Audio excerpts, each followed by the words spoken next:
In this next segment of the Panther assembly, we're going to be putting the tail on. So you can see this model, the tail has been installed.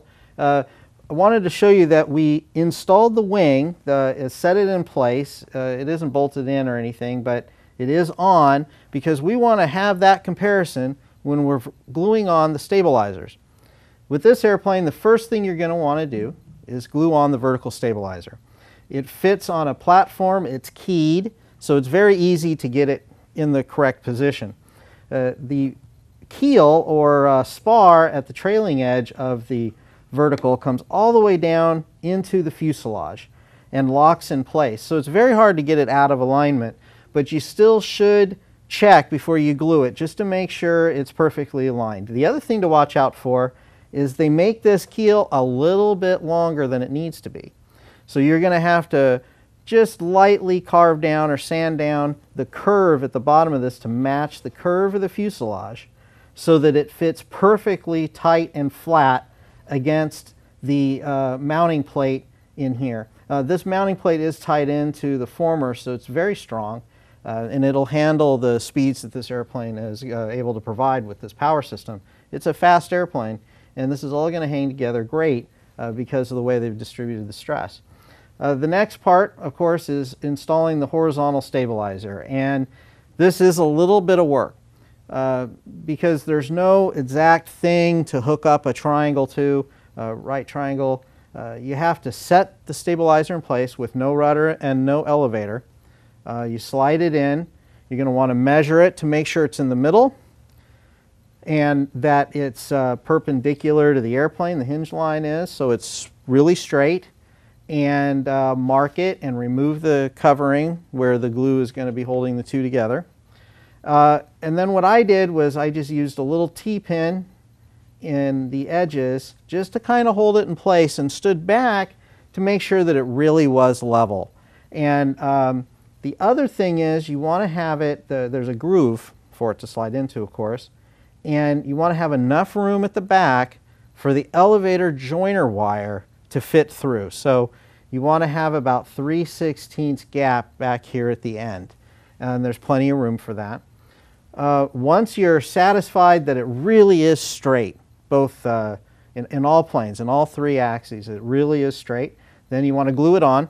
I used 5-minute epoxy for the vertical, but for the horizontal, there's quite a bit of work getting the glue in and making sure it's really in there tight and well glued. There aren't any gaps, and you're going to have to wipe off excess. You're going to need paper towels and some rubbing alcohol so that you're ready to wipe off any excess.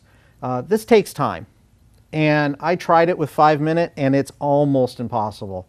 By the time you get it spread on evenly, you're almost running out of time. So you really should use 15 or 30-minute epoxy. In future assemblies, I used Quick Bond 30-minute. You really don't want to come up short on time with this effort. Once you have it in place, before the glue sets up entirely, you want to double check, make sure nothing's moved, and that it's perfectly in position.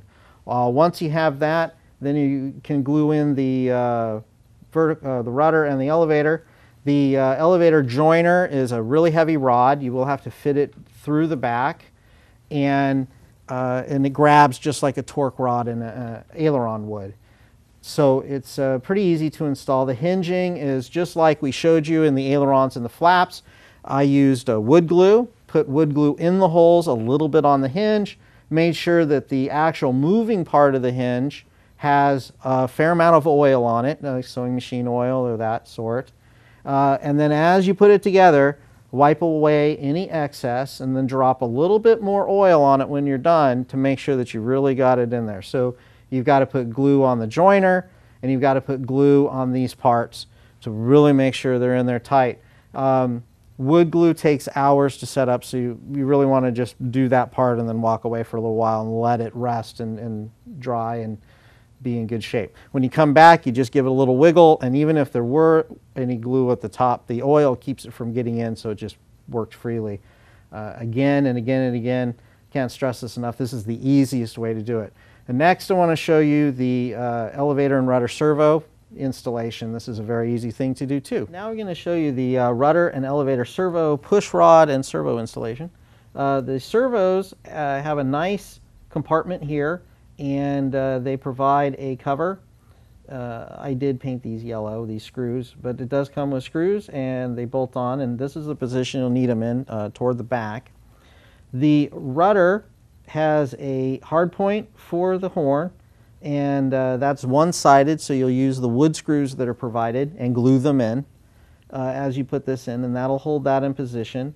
Notice I've taken the time to make sure this is all straight and doesn't have to do anything odd, and that the horn is perfectly aligned directly to the servo. For the elevator, we have the elevator horn positioned in as far as it can go realistically and angled back toward the servo a little bit. This does require the backing, the standard backing, and I've also painted that yellow. The push rod itself, I found that the servo is very close to the side of the fuselage. So I did have to put a little bit of a jog to get it back here and in line with the horn. So you want to take the time to make sure this is aligned right, and then you absolutely want to use the provided nuts to make sure that this can't rotate. And in fact, if you think it's feeling a little loose, putting a tiny bit of blue Loctite on these nuts would make a huge difference, ensuring that does not move. Something else to consider while we're talking about Loctite: anytime you have a metal output servo and you have a metal arm, which this is a nylon arm, but it's got a metal insert in the middle, we do want to put a little drop of thread lock on that servo screw. This is the only way to ensure that they aren't going to come out on you. So here we do have a little bit of Loctite on these as well. So again, we do use the elevator horn backing here, and here it's just held on with wood.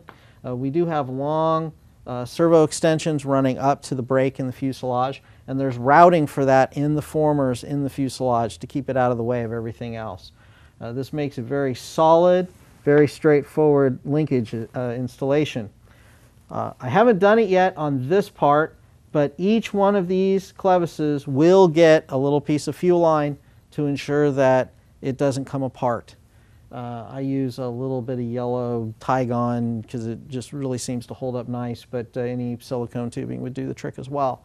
We just don't want those clevises to vibrate or to come loose. So before you fly, you do want to put the retainer on all of these clevises. And that's the elevator and rudder. You're ready to go now.